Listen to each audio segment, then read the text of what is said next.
With the patient in a sitting position, ask them to cross their hands across their chest, stacking their elbows on top of each other. You will then stack your elbow on top of theirs, positioning the palm of your hand on the stiff or sensitized spinal segment in the thoracic spine. Apply a mobilization to the thoracic spine and use your elbow to leverage the patient into thoracic flexion. As you apply the glide, you will flex the patient forward, maintaining that glide throughout the entire movement until you return them back to the starting position and then remove the glide. To mobilize into thoracic extension, reach your arm underneath the patient's stacked elbows.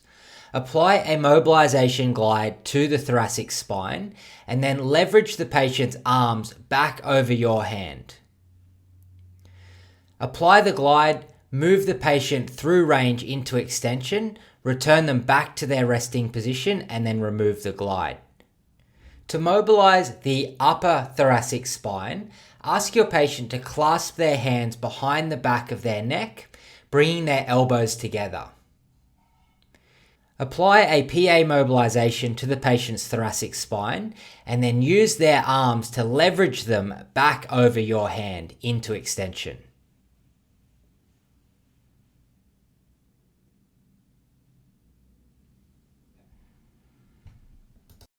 Mobilization into rotation can be performed with the patient seated with their hands across their chest.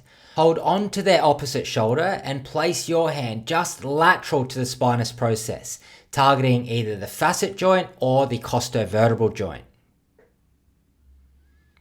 Apply your glide in an anterolateral direction and then passively rotate the patient's torso, using their shoulder to lever them around into rotation.